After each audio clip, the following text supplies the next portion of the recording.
alguien que me preguntaba la clase pasada del tema de lo que comenté de Robert Brown. Ya subí dos documentos, uno de 1995 y una de hace, que serán como dos congresos de la Asociación Internacional. Pero bueno, a ver, fíjense que me topé con esta tablita de cómo estaba el envejecimiento y me llamó la atención los datos de México, que tiene el 6% ya. Bueno, aquí en la proyección decía que teníamos 6% en 2010 y que íbamos a llegar al 20% en 2050. Y en esta tablita que me encontré, dice, según esto está construida con datos de las Naciones Unidas. Yo he revisado esas tablas y a mí me salían luego índices menores, pero no sé, al final del día hay que checar la fuente. Pero bueno, aquí en esa tablita tiene 9%, según esto en 2025. Entonces, pues la verdad es que está muy acelerado porque creció un 50%, que es 50% del porcentaje que teníamos antes. Y, y nos faltan 25 años para llegar al 2050, entonces sí se está viendo mucho la velocidad. En China también crece, pues casi se duplica el 8%. Entonces, hay varios casos que están así. Estados Unidos no es tan dramático, ese 13% contra 18%. Está Canadá con 14% y aquí aparece ya con 20%. Entonces las cosas se ve una velocidad del proceso de envejecimiento y yo no sé si no les pase a ustedes, pero bueno, a mí me debe pasar obviamente por el tipo de búsquedas que hago y demás, pero últimamente me han llegado varios artículos del tema y había uno de Europa en el que estaban muy alarmados por el proceso de envejecimiento tan acelerado que ya están viendo estos últimos años. Entonces, es una realidad, ya no hay marcha atrás. Dejaron de nacer, dejó de haber más niños, vivimos más tiempo, lo cual es positivo, pero el efecto negativo es la seguridad económica de esas personas en su vejez. Entonces, bueno, ya vimos a que se debe a esas dos causas, la mortalidad y la fertilidad. Ya vimos que se están jubilando antes las personas en lugar de después, como lo diría el aumento en la expectativa de vida. Y la queja de todos, siempre que se habla de este tema, es el famoso tema de hay pocos jóvenes y muchos viejos que mantener. El artículo que les compartí ahí en Classroom de Robert Brown fundamenta su opinión acerca de que yo a grandes rasgos, después de que he leído varias veces ese documento y que miro alrededor de los temas de pensiones, siento que tiene razón, siento que sí deberíamos de voltear como una primera medida el tema de la edad de jubilación para alinearlo con el tema de la expectativa de vida y, y no estar viendo obsesivamente el tema de pocos trabajadores y muchos jubilados y todo esto, porque está pasando por esas razones. Bueno, y ya estuvimos viendo las consecuencias de este tema del envejecimiento. Sí se va a transformar la sociedad, se va a transformar la economía, va a haber impactos en varios lados. Hay que prepararnos porque obviamente si se impacta la economía, pues definitivamente se impacta el sistema de seguridad económica. Entonces hay que estar atentos a eso y provocar cambios en la cultura de las pensiones y en darle importancia a las pensiones. Nada más por comentarlo, hace poco trabajé en el cambio del plan de estudios en ciencias, en la parte que a mí me asignaron. Y bueno, nos dimos a la tarea de revisar el sílabus de la Asociación Internacional de Actuarios. Y me llevé una sorpresa que la verdad para mí fue agradable, pero también me hizo cobrar conciencia de la importancia de que luego todo el mundo dice, no, pues es que lo de hoy es las finanzas y lo de hoy es el análisis de datos y todo esto. Entonces, cuando estuve revisando el sílabus de la Asociación Internacional, de pronto yo veía los comentarios de, oye, pues sí es importante que los estudiantes de actuaría lleven más temas de eh, análisis de datos, de machine learning, de cosas así, y de los grandes temas de finanzas y demás. Pero algo que era muy interesante era que decía que todas las herramientas que tiene a su disposición el actuario debía de ponerlas al servicio de los grandes retos de la actuaría. Y los dos grandes retos de la actuaría era generar mejores productos en temas de seguros y resolver el tema de las pensiones. Entonces me di cuenta de que sí necesitamos muchas herramientas nuevas en las pensiones, pero que las pensiones pues, van a cobrar una relevancia muy importante las siguientes 2 décadas y que por lo tanto yo sí tengo que tomar esa conciencia y decirles que pues a lo mejor muchos dicen, bueno, pues pensiones la llevo después, es una materia que está de relleno, no es importante, no es clave, lo clave es los números, las fórmulas, las grandes demostraciones y todo esto. Y lo que leí ahí, la verdad, me hizo recapacitar y decir, bueno, es que también uno luego va dejando las cosas como, sí, está bien que nadie le tome importancia a esto, pues uno hace una batalla de cierto tipo, pero creo que voy a retomar el tema. Eh, Al final del día, ya revisamos los riesgos, ya vimos que la lista que hicimos nosotros al leer un caso vivo, documentado, pues coinciden muchas cosas con lo que son los riesgos que se analizan técnicamente por los actuarios, de acuerdo a encuestas y de acuerdo a varios análisis que se hacen para medir qué está pasando en la vejez. Eh, Nuestro curso se va a basar en el análisis de los riesgos que tiene el envejecimiento, en el impacto que tiene en las pensiones. Y por eso ya elegimos que hay riesgos que sí puedo manejar dentro de un plan de pensiones, como lo es la longevidad, la inflación, la tasa de interés, el riesgo de inversión. Les dije que no iba a dejar de lado un poco el tema de la pérdida del empleo por el impacto que tiene en las cuentas de ahorro, específicamente en la FORE. La pérdida de valor de beneficios públicos. Es importante que los actores retomemos el tema de la importancia del financiamiento de la seguridad social y en el análisis de qué debería de hacerse para que sea sustentable en el mediano y largo plazo. Dejé dicho que la mala salud es un tema fundamental, pero que por sí mismo representa un reto.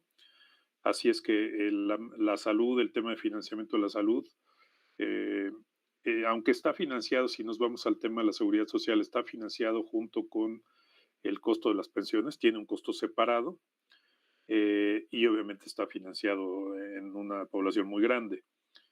Para planes privados, siempre he pensado que definitivamente el tema de la salud debe estar financiado por separado.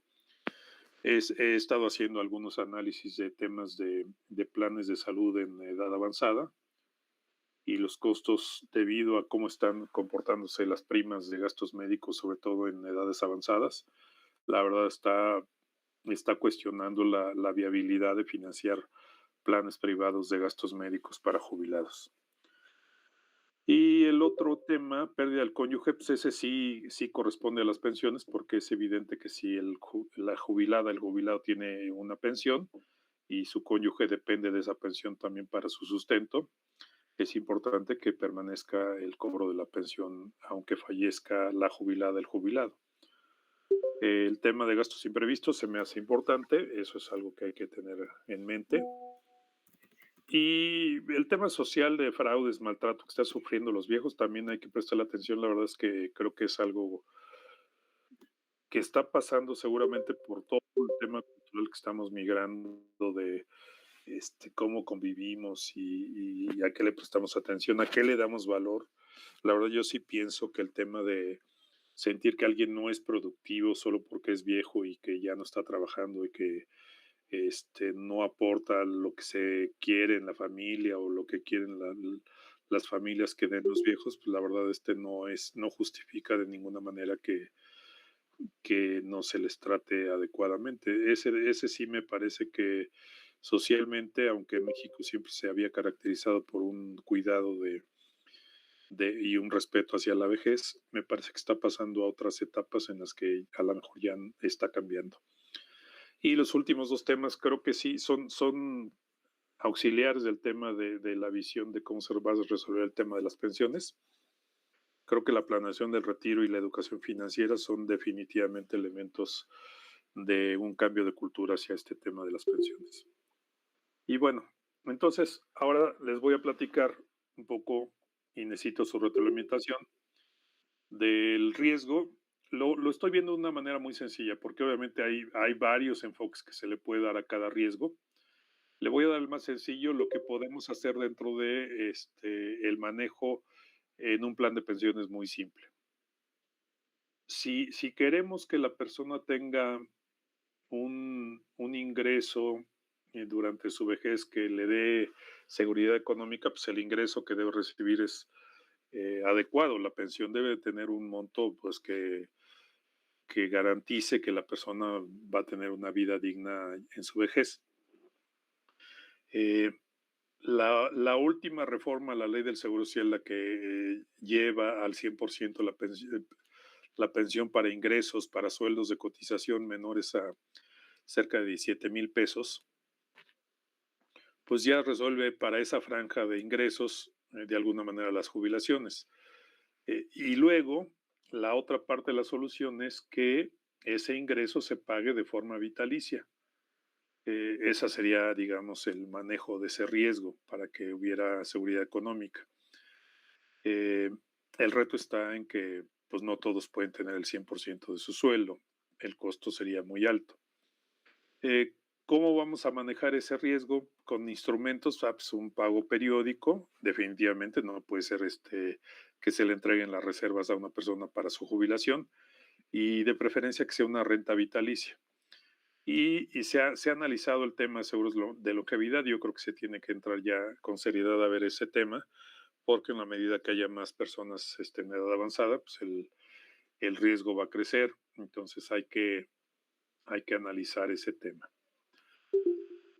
Luego viene el tema de la inflación, que los que están en gris son temas que van a considerarse dentro del diseño de un plan de pensiones para manejar esos riesgos dentro del diseño de un plan de pensiones y en la evaluación de ese riesgo con la hipótesis y con el valor presente adecuado. La inflación tiene el efecto de que hay una pérdida de poder adquisitivo de las pensiones. La medida que contrarresta eso es que hay que evitar que haya esa pérdida. Y el instrumento que genera ese manejo es generar pagos de pensiones que estén ajustados por inflación periódicamente. En México ya se da en la seguridad social, las pensiones se ajustan por inflación anualmente en el mes de febrero, con la inflación que haya ocurrido el año pasado, y eso, pues ese tema ya se resolvió en la seguridad social. Eh, en los planes privados existe el ajuste con cargo digamos, al propio capital de la pensión. Entonces, digamos que pues el capital que tiene el jubilado en su plan privado se come ese ajuste, no es que tenga la pensión y encima de eso vaya el ajuste de la pensión. Habría que revisar ese tema, porque si no, pues va a pasar lo que le pasó a McPherson, que es él ve cómo su pensión va perdiendo poder adquisitivo y ya no puede comprar lo que compraba años antes. Entonces, ese es un tema clarísimo de que sí se debe considerar. Nada más el tema es cuando veamos el repaso de anualidades, cuánto cuesta incluir el efecto de la inflación en las anualidades. Lo vamos a revisar. Y luego está el tema de la tasa de interés. Ese sí es un tema técnico, totalmente técnico, de cómo un actuario determina la tasa de interés. Ahí no tenemos control, digámoslo así, sobre el comportamiento. Es un tema económico principalmente, un tema de la economía, del manejo macroeconómico. Entonces, lo que sí sabemos nosotros como actuarios es que en una época de baja de tasas, se incrementan las deudas y los costos de los planes de pensiones, de beneficio definido en particular. Y en el caso de los planes de contribución definida, pues obviamente se alteran las metas que se van a alcanzar en el largo plazo porque la tasa va a ser más baja y el acumulado de la cuenta individual no va a crecer conforme se tenía cuando la expectativa de tasas era más alta. Ahí pues evidentemente habrá que meterse mucho, eh, tener buena información de mercado, una metodología actuarial que ajuste el movimiento de las tasas, no año con año, porque evidentemente pues ha habido años en los que la baja de tasas ha sido pronunciada. Y eso lo que ha provocado es que haya incrementos notables de obligaciones y luego cuando empiezan a subir, empiezan a bajar y se ve eh, como un movimiento de péndulo de alza, baja, y creo que sí ya llegó el momento de modular ese efecto en una economía como la nuestra, sobre todo. Luego está el tema de la inversión. Ahí evidentemente el tema central es el diseño y el manejo del portafolio. Lo que no nos hemos metido a fondo en el tema de pensiones es convencer a los que invierten en portafolios de pensiones a que los portafolios deben estar alineados con las obligaciones. Y ahí tenemos muchas herramientas que hemos analizado para deuda, evidentemente el uso de la duración de la convexidad, el tema de acciones es un poco más complejo, pero sí tenemos que someter a los portafolios a un análisis más técnico, más fuerte de cómo puede comportarse un portafolio con cierta estructura y sobre todo monitorear y meterse fuerte en temas de políticas y mandatos de inversión y en establecer buenos benchmarking. Hay una compañía que a nivel mundial hace análisis de fondos de pensiones en muchos países, incluye el nuestro, y creo que en México hay un área de oportunidad bastante importante en estos temas para que nos metamos a vigilar que vaya mejor el comportamiento de los portafolios. Más, por ejemplo, si se creó el fondo semilla para las pensiones estas de menores de 17,000 pesos de ingresos, creo definitivamente que ante tal cantidad de activos, sí hace falta un comportamiento, una vigilancia más cercana de cómo se invierten esos fondos. La falla en los negocios, pues bueno, las empresas les puede pasar lo que pasa siempre, que la economía va de repente bien, de repente mal. Ciertos sectores crecen más, otros empiezan a decaer. Entonces, ahí sí requiere un seguimiento más de cerca y evitar el hecho de que haya un interés en colocar ciertas acciones o ciertos valores en un portafolio.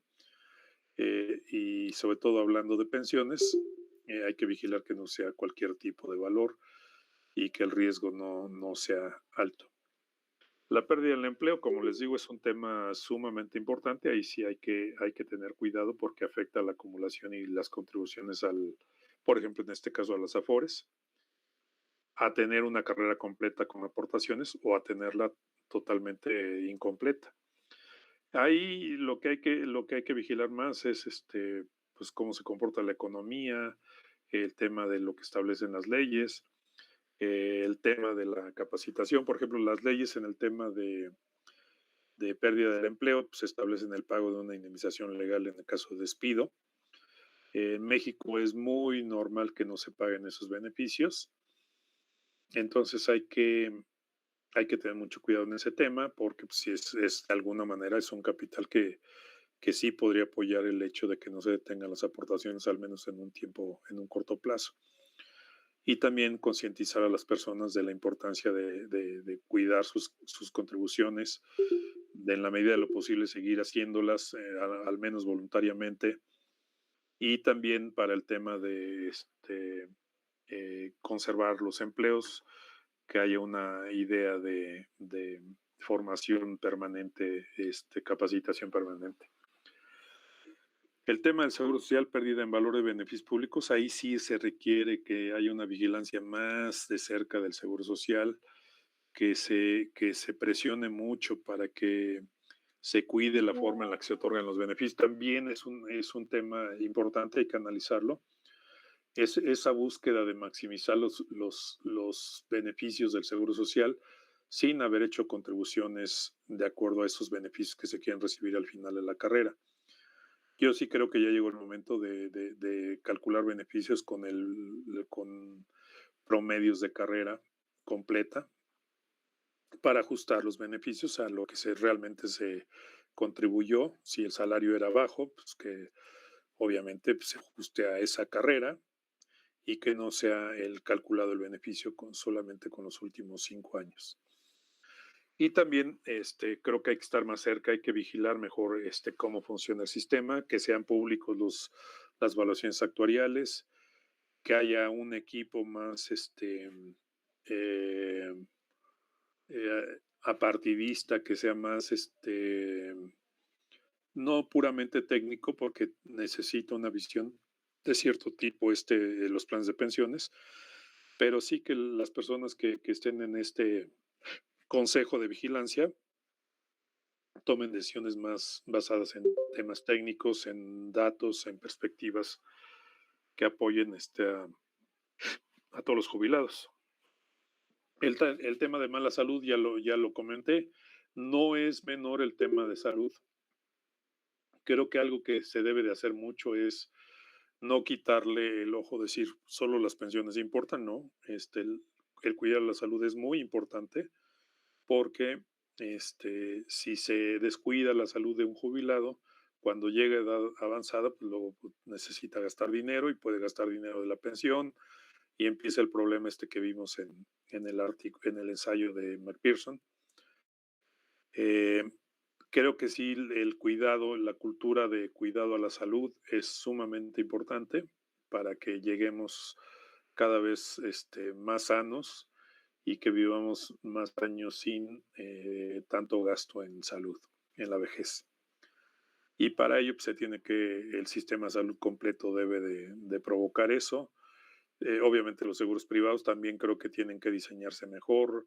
Todos los problemas que trae acarreando gastos médicos mayores en general, creo que es importante el analizar cómo se pueden manejar los productos, cómo las personas pueden realmente sentir que es una protección y no lo que ha estado pasando, de que hay muchas quejas y sobre todo que las primas se han elevado de manera muy importante.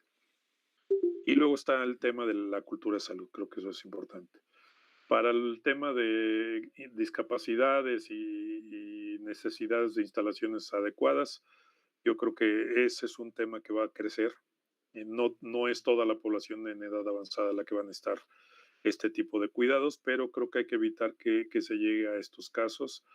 Hay que empezar a diseñar no solo el sistema de cuidados, que ya se ha hablado mucho, los médicos hablan mucho de ello y demás, pero el tema del financiamiento es importante porque obviamente la población que cae en esos casos y que necesita ese apoyo en edad avanzada, pues necesita que se garantice su atención. Entonces esos dos temas hay que tenerles el ojo. La pérdida del cónyuge, pues si falta la pensión del jubilado y el cónyuge vivía junto con el jubilado, la jubilada de esa pensión, pues necesitan mantener ese ingreso. Entonces la idea ahí es muy sencilla, es una pensión mancomunada. Mientras uno de los dos viva, la pensión se sigue pagando, aunque sea un porcentaje del 100% de la pensión, que no sea del 100%, pero que sea un porcentaje que garantice que el cónyuge va a seguir recibiendo ingresos.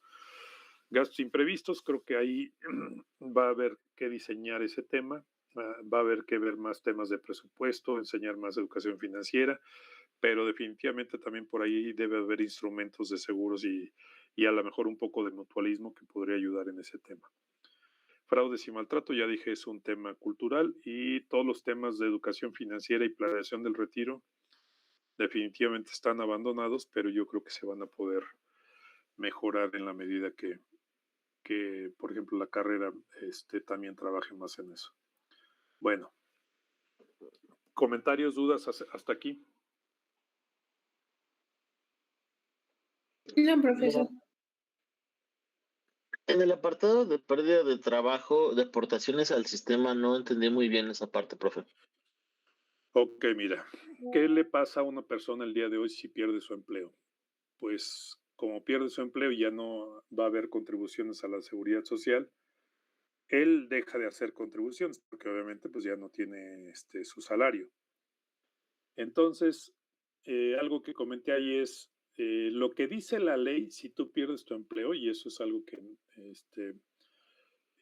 en la negociación anterior del Tratado de Libre Comercio, Estados Unidos y Canadá observaron a México el tema de qué hacía con el tema de por qué tenía costos tan bajos en temas salariales, por qué era tan competitivo. Y ya cuando lo analizaron dijeron, oye, pues lo que pasa es que tú a tus trabajadores, si alguien se sale de tu sistema, pues tú no le das nada y según tu ley, él tiene derecho a una indemnización.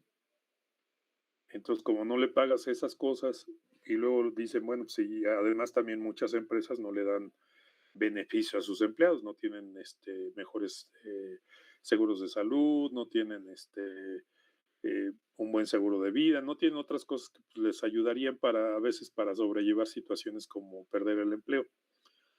Y entonces le dijeron, ¿sabes qué?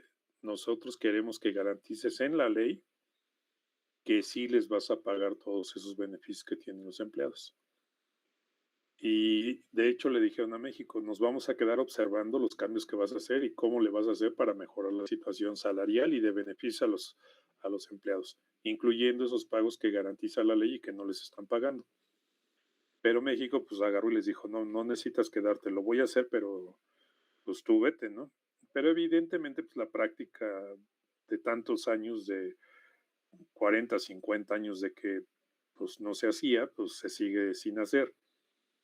Entonces yo creo que hay que aplicar las leyes, hay que pagar los pagos que se deban de pagar. Y lo que ha estado pasando yo creo que en los últimos años es bueno, ¿no? Que los salarios mínimos, perdón, están creciendo y eso está obligando que los siguientes salarios, los que están arriba del mínimo, estén presionados para subir. Básicamente, la indemnización, si te la tienen que pagar como beneficio, te serviría como un capital que puedes usar para seguir pagando algunas contribuciones al sistema mientras consigues trabajo. Esa es una cosa que puede ayudar. La otra es que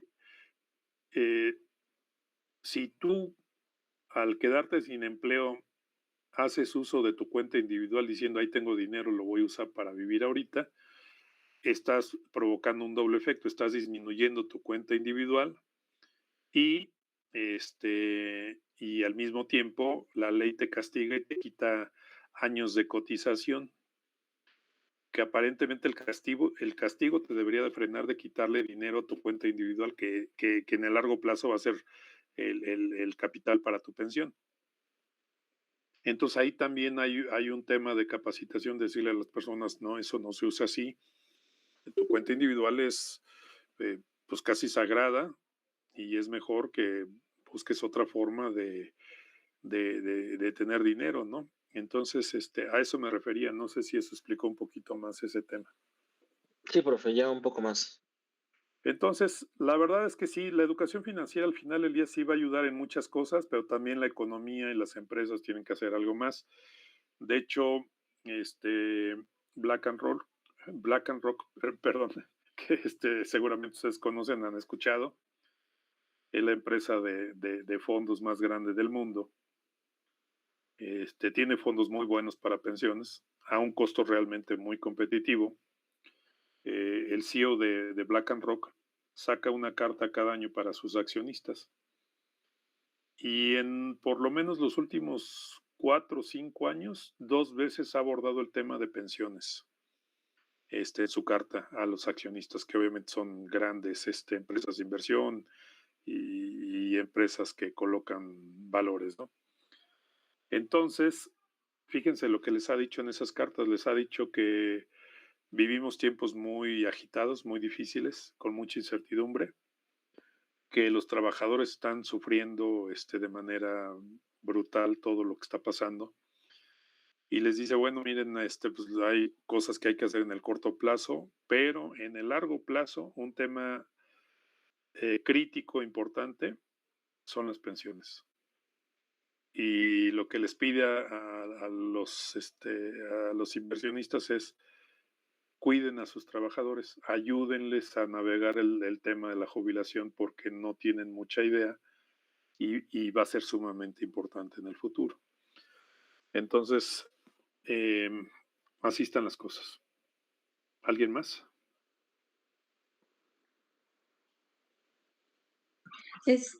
No sabía que BlackRock también manejaba pensiones, porque normalmente lo que promocionan mucho, al menos aquí en México, pues son los fondos de inversión, pero como que no hacen mucho hincapié en pues que sean usados para retiro. Bueno, la cosa, fíjate, justamente el tema es ese, que solo hay que revisar todos los índices que tiene, los fondos que maneja y darse cuenta que pues de ahí puedes seleccionar varios de ellos para el tema de la jubilación. Sí, es que una cosa es no hacerles propaganda porque obviamente pues dices, oye, a lo mejor él tiene una sociedad con otros a los que les vende fondos y los otros sí tienen ese negocio y a lo mejor en el acuerdo de entrar a México pues está el tema de, sí, pero no vais a tocar este tema que es mío, ¿no?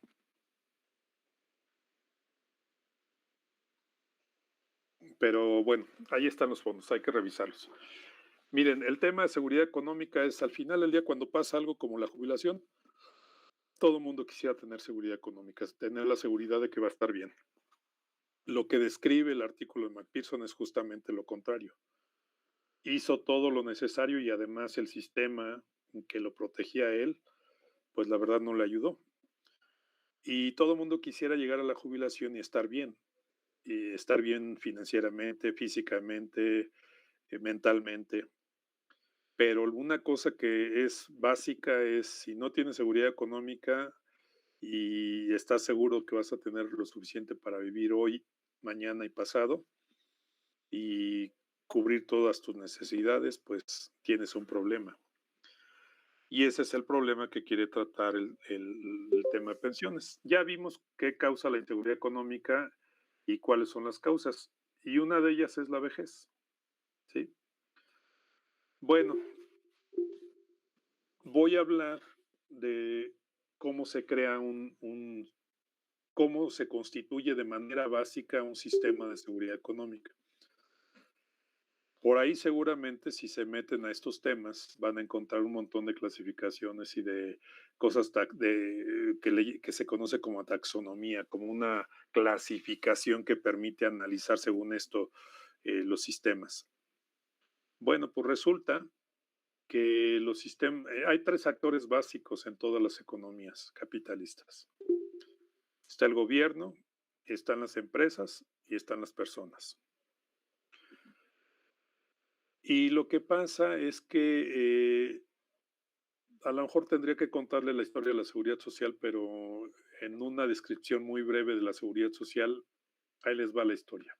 A finales del siglo XIX, en Europa, pues las cosas pues estaban creciendo, se estaba industrializando las ciudades, estaba habiendo migración del campo a la ciudad, todas estas cosas que ya todo el mundo conocemos. Y resulta que empiezan a crecer, obviamente, pues las empresas, sus obreros, por ejemplo, y en las empresas los obreros se empiezan a organizar. Y luego empieza un tema que seguramente habrán escuchado por ahí, que todo mundo empieza, cuando las cosas se empiezan a poner complicadas, todo el mundo dice, ahí vienen los comunistas y todo esto, ¿no?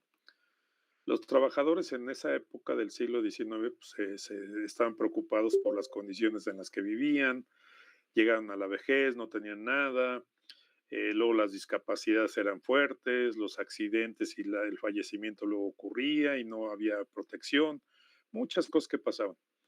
Entonces se empiezan a organizar y curiosamente, pues cuando coincide con el tema, bueno, no coincide porque en realidad pues, es es una de las causas de que surja esto, ¿no? De que el tema de, oye, ¿por qué los empresarios tienen todos los privilegios y los trabajadores pues estamos a la deriva? Y entonces surge este tema del socialismo y el comunismo y todo esto. Y entonces a alguien se le ocurre, porque ve todo lo que está jalando ese tema de defender las causas de los trabajadores, y dice, bueno, pues es que no vamos a dejar lo que tenemos, obviamente, porque pues, esto está yendo muy bien, los negocios están fluyendo y la economía capitalista está creciendo y demás. Entonces, pues un poco del socialismo no va a hacer daño. Y pues para quitar la bandera de lo que venían defendiendo los socialistas, pues dicen, pues vamos a hacer el seguro social. Y ahí nace el seguro social con Bismarck en Alemania. Y luego ya, por ejemplo, empiezan algunos eh, indicios de que eso va a ir a más. México en su constitución declara que el seguro social es una causa importantísima y declara que el seguro social va a lograr el bienestar de los trabajadores. Una declaración de cómo va a proteger a los trabajadores. Bueno, después de una revolución, pues, ¿qué no vas a decir en una constitución, no? Y así se da en todo el mundo. En Estados Unidos, en 1935, se funda el Seguro Social, también igual por las mismas causas, que allá había mucho conflicto con los trabajadores, y se lanza el Seguro Social. Y así en varios países del mundo. Entonces, desde ahí, la semilla del tema de la protección, del tema de la seguridad económica, pues se lo achacaron al gobierno, porque dijeron los empresarios, bueno, pues nosotros ponemos, que pongan los trabajadores y que lo organice el gobierno. Así fue la idea. Al principio, en algunos países, se le cargó todo al trabajador. Dijo, bueno, pues que el trabajador sea el que pague. Entonces, de repente dijeron, no, pues va a ser lo mismo. Venimos huyendo de los conflictos porque los trabajadores se están dando cuenta que están a la deriva, no tienen protecciones ni nada, pues hay que dividir el costo entre la empresa y el trabajador y a lo mejor que ponga el gobierno un poco. Entonces nacen los seguros sociales. Básicamente, si uno ve la estructura de los seguros sociales, tienen lo mismo que tiene la ley del Seguro Social de México, el tema de la vejez, los riesgos en el lugar de trabajo, la muerte, la invalidez, la salud, en el caso nuestro guarderías, y uno que no tenemos en México es el de seguro de desempleo, pero está declarado, nació la OIT también a principios del siglo XX, y la OIT declaraba que era muy importante el tema de que también el desempleo estuviera en estos seguros del seguro social. El seguro social es un ente, se crea un ente del gobierno que se llama Instituto de Seguridad Social o como quiera llamarse en otros países, y se crean seguros para cada uno de los riesgos más importantes que pueden sufrir los trabajadores. El caso de lo que están viendo aquí que dice que el gobierno organiza el seguro social, es lo que está vigente en México, esos 5 seguros. Hay unos de salud para la familia, pero ese es cuando pierdes el empleo y quieres seguir pagando el seguro de salud. Hay todo si les interesa, puedo dar una plática de lo que es, de cómo funciona el seguro social, porque es interesante, es el sistema en el que en México al menos yo creo que el 90% de las personas dicen, ¿cómo te vas a jubilar? Y todo el mundo, aunque siempre haya hablado mal del seguro social, siempre va a decir, bueno, pues la pensión que me dé el seguro social. Bueno, el gobierno, ese fue su principio. De inicio, la ley del Seguro Social en México iba a ser universal, prácticamente iba a cubrir a todos, pero se dio muy rápido el cambio y se dijo no, nada más a los trabajadores de las empresas. Y obviamente, pues también luego ya se fue haciendo muy oscuro el camino porque fue de ciertas empresas, porque no todas las empresas cubren a sus trabajadores con seguridad social. La realidad del Seguro Social en México es que del 100% de la población económicamente activa, el IMSS, el ISSSTE y las instituciones de seguridad social del país solo cubren cerca del 50% de la población económicamente activa y el otro 50% no tiene seguridad social.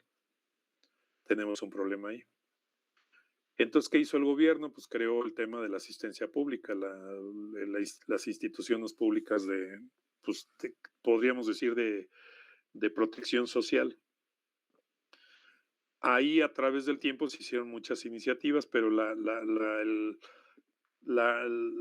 punto más alto de lo que sería la protección social, que ya no le pondría yo asistencia pública, es la pensión del adulto mayor y todos los programas de bienestar. La verdad ahí, si me preguntan, yo creo que el gobierno lo que puso en la Constitución de que el Seguro Social iba a ser el que iba a dar, iba a dar bienestar a toda la población, pues lo vio imposible porque pues no todas las empresas cubren a los trabajadores. Entonces lo que creó fue esto del tema de la protección social y a través de impuestos financió estos programas de asistencia social. La verdad, si no lo hubiera creado, habría un problema muy grande en temas de adultos mayores porque ni ese ingreso mínimo tendrían para su vejez. Otra cosa que hace el gobierno son todas las políticas públicas para subir los salarios, que es evidente que le impacta el tema de seguridad social, seguridad económica, y que la economía vaya marchando. Eh, y pues todos los otros programas que hace para subsidiar, apoyar, por ejemplo, al campo y a otros, porque también el campo, por ejemplo, si en el campo no hay seguridad social, pues evidentemente si no apoya a los que están produciendo y que de ahí obtienen sus ingresos en edad avanzada, pues se está generando un problema. Bueno, entonces todo eso es lo que hace el gobierno. Les digo que el 90% de los temas de seguridad económica de la población mexicana lo resuelve el Seguro Social o la protección social. Luego están las empresas. ¿Qué hacen las empresas? Las empresas pues compran seguros privados de vida, de gastos médicos mayores, de salud y otros planes de salud. Pero también otorgan planes privados de pensiones.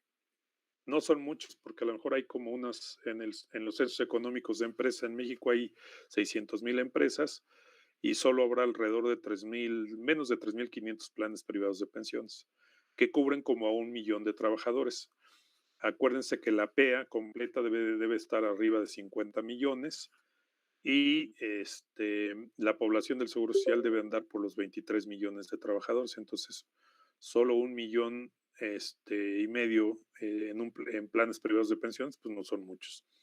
Pero bueno, algo es algo. Al final del día, pues eso ayuda.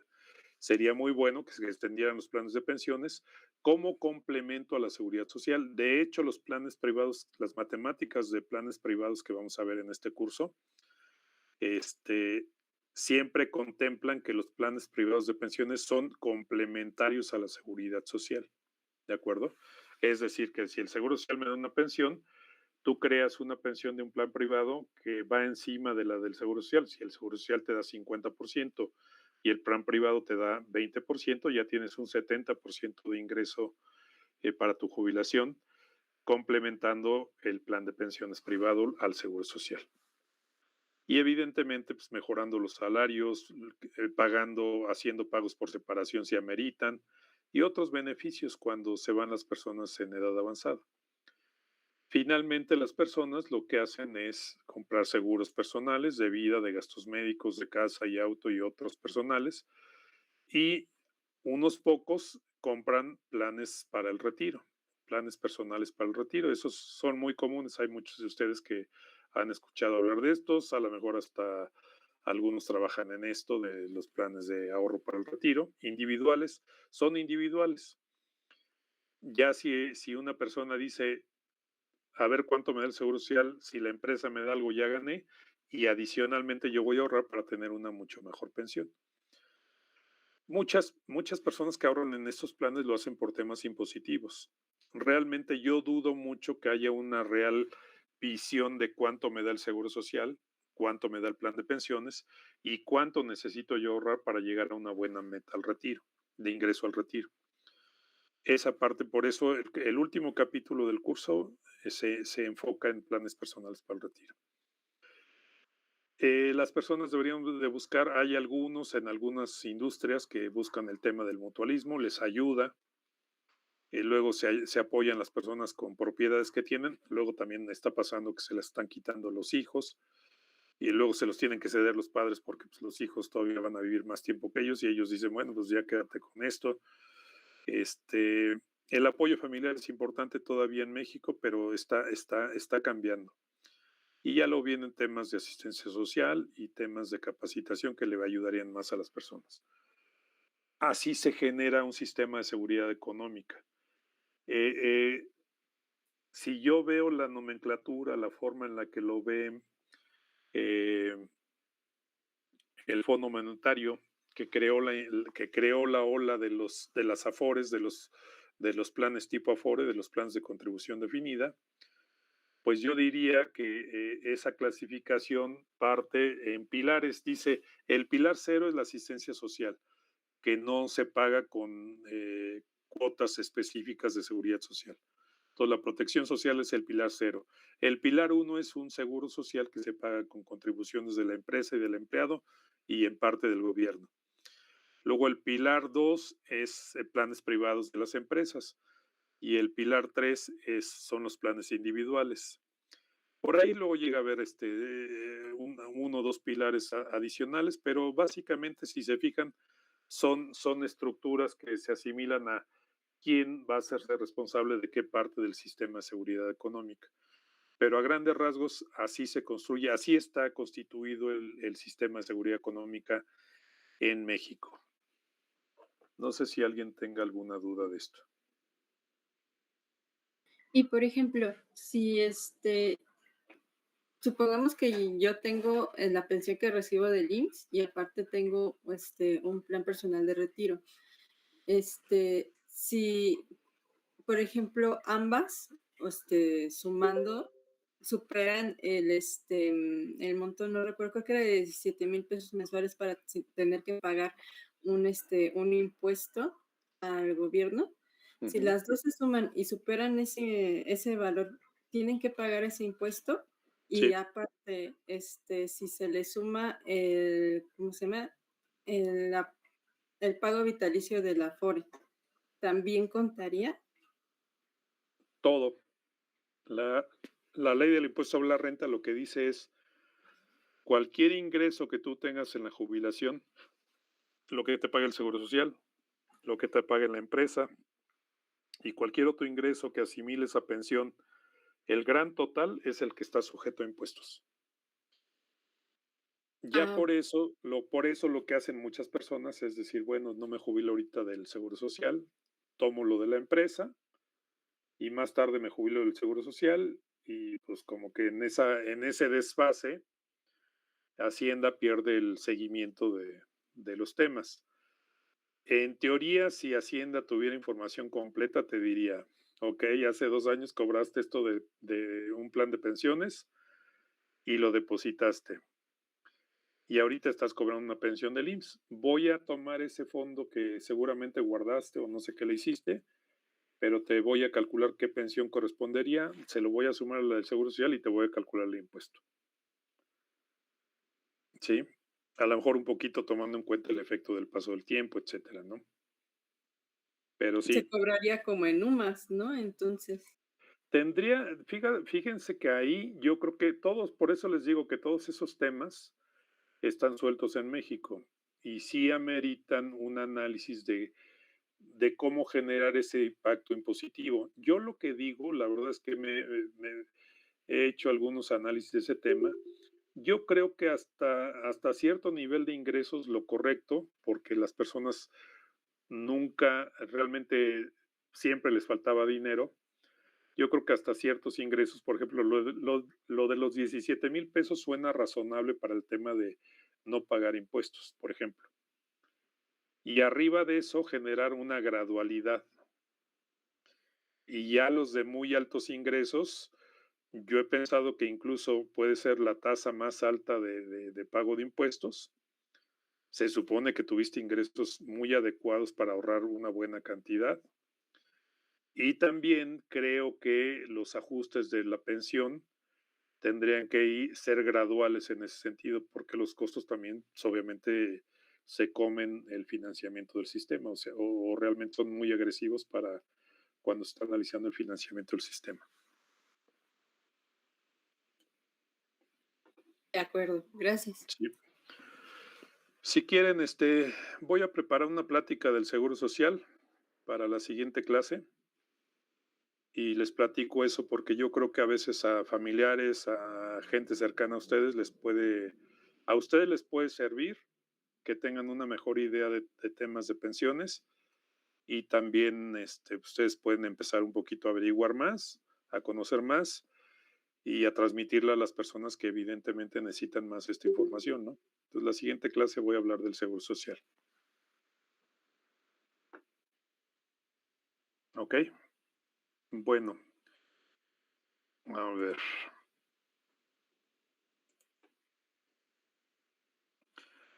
Entonces, ya vimos que el que otorga seguridad económica puede ser el gobierno, la empresa o las mismas personas buscarse vías. La verdad es que la interacción entre los instrumentos, los seguros y los fondos de pensiones, no hay mucha interacción. Habría que generar más análisis para diseñar mejores productos, sobre todo en la parte final de la vejez, ¿no? Creo que ahí es donde también algunas innovaciones vendrían bien. La verdad es que la parte de salud, cuando llega el momento de la jubilación, pues siempre será importante el tema de la atención médica y el tema de las medicinas. Una parte interesante del sistema de seguridad social mexicano es que contempla si tú tienes derecho a una pensión de jubilación en el IMSS, también tienes derecho a la atención médica y a medicinas y todo lo que necesites. Eso está muy bien. Entonces, yo creo que ahí sí se tiene que mejorar la vigilancia del gobierno para que todos los trabajadores, en la medida de lo posible, cada vez más tengan seguridad social. Hay que revisar los costos, hay que revisar muchas cosas que, pues, evidentemente, como estamos, el Seguro Social, pues, a lo mejor no recibe todo lo que debe recibir en primas para dar la protección. Yo creo que también amerita una visión integral de todos los seguros. Hay algunos que están funcionando bien, hay otros que están obviamente con déficits. El de salud seguramente trae ahí un déficit, no grande, pero sí lo trae seguramente. Pero sí hay seguros que no, a lo mejor sus reservas están bien. Vejez no tiene reservas. Las únicas reservas, los únicos fondos que existen son los de la generación del 97 y los del 73. Tienen la parte de su fondo de pensiones desde que se cambió la ley del 97 hasta la fecha, pero no está completa la reserva. Entonces yo creo que sí hay que darle una revisitada a los temas de financiamiento de la seguridad social y darnos cuenta de que al final del día, para diseñar una solución, pues tenemos que ver cuál es la solución, ¿no? Un plan de pensiones no es otra cosa más que garantizar un ingreso periódico a partir de la edad de jubilación. Llegas a una edad y ahí dices, voy a garantizarte un ingreso a partir de ese momento hasta que fallezcas, que ya lo vimos en el manejo de riesgo. Eso está bien. Ahora el tema es cómo le vas a otorgar los pagos. Y ahí viene la parte interesante. Esto es lo que contesta el diseño de un plan de pensiones. Tú tienes que poner reglas de cómo vas a otorgar la pensión con base a decir, a ver, ¿a quién le voy a dar la pensión? ¿Quiénes participan? A los trabajadores, perfecto. ¿Quién tiene derecho? El trabajador a la pensión y su esposa a la protección de salud, también con el jubilado, etcétera. ¿Cuándo se va a jubilar la persona? Pues vamos a poner a los 65 años. ¿Por qué a los 65 años? Pues porque así se ha hecho siempre. Oye, ¿no deberíamos de subir la edad de jubilación? Pues ya lo platicamos. Sí, es algo ya muy visto, muy analizado. Dices, bueno, si tienes problemas de financiamiento es porque estás pagando más tiempo pensiones de jubilación. Las personas están viviendo más. Y también el tema de la jubilación anticipada. Mientras más anticipada, pues más reservas necesitas. Luego también tienes que analizar sobre qué sueldo vas a calcular la pensión.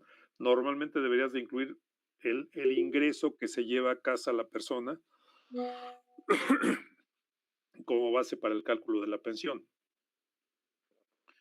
Y ahí el enfoque puede ser beneficio definido, contribución definida, mixto, híbrido. La tendencia actual es que todo el mundo se ha querido salir desde el 95 hasta por lo menos hace 5 años. Todo el mundo se cambió de beneficio definido a contribución definida, o no todo el mundo, pero una gran cantidad de planes. Pero contribución definida no cumplió la promesa. El cambio en las tasas de interés, los plazos de contribuciones, etcétera, hicieron que también vieran su suerte. Ya se sabe ahora que ningún tipo de plan garantiza dar la mayor seguridad económica. Se han inventado planes mixtos, parte beneficio definido, parte contribución definida. Hasta los actuarios han inventado planes que simulan ser de contribución definida para evitarle la sensación a las empresas de que está garantizando un beneficio, pero esos planes que parecen de contribución definida terminan siendo de beneficio definido, aunque sea poco, pero es beneficio definido. Pues todo este movimiento en el cómo diseñar el plan de pensiones se ha hecho precisamente para la gestión del riesgo. Cuando diseñemos un plan de pensiones nos vamos a dar cuenta cómo importa el enfoque que le vamos a dar. Y luego ya viene el tema de cuánto tiempo se paga, si se deja de pagar en algún momento, si solo cura al jubilado o tiene otros beneficiarios, si vamos a proteger contra la inflación. Y entonces aquí es donde viene la tarea de nosotros en este curso. Una vez que tú te pones a diseñar un plan de pensiones de acuerdo a una cierta población, con un cierto objetivo, el objetivo del plan de pensiones, lo que siempre va a tener en la esencia es una filosofía de lo que quieres hacer con el plan de pensiones. Si quieres dar suficiente seguridad económica, a lo mejor vas a decir, yo quiero llegar al 100% del ingreso del jubilado, contemplando el plan de la seguridad social y el plan de la empresa, por ejemplo. Todas esas ideas que vienen como filosofía se plasman en el diseño y contestas estas preguntas de arriba. Ya que diseñaste el plan de pensiones que tiene las características como se podrán dar cuenta, pues tienes ya una serie de elementos de parámetros con los que tú puedes calcular valores presentes. Los valores presentes se calculan con ciertas hipótesis y se utiliza algo que se conoce como método de financiamiento. Eso, los valores presentes bajo cierto método de financiamiento con un conjunto de hipótesis es lo que se conoce como evaluación actuarial del plan de pensiones. De ahí se desprenden el tamaño de la deuda del plan de pensiones con esa promesa de pensiones que estás ofreciendo y un costo por año, pasivo y costo, al menos en planes de beneficio definido, que ese es el objetivo de lo que yo les voy a enseñar en este curso. Y una vez que ya empiezas a caminar, dices, bueno, voy bien, pero tienes que ir monitoreando que logres los objetivos de estoy llegando a las metas de beneficio que les quería dar a los trabajadores y estoy yendo por un buen camino de financiamiento, estoy cumpliendo las metas. Normalmente no va a ser así, te vas a desviar. Y ahí es donde viene el trabajo más importante de las pensiones, que es hay que minimizar las desviaciones. Entonces, por hoy lo vamos a dejar aquí. Nos vemos la siguiente clase. Ok, gracias, profesor. De acuerdo. Gracias. Profe, entonces, ¿en la siguiente clase habría la plática? Sí, voy a preparar una presentación del Seguro Social, breve, pero que nos dé una idea de cómo están las cosas. Ok, vale. Gracias, profe. Nos vemos, que les vaya bien. Gracias, profe.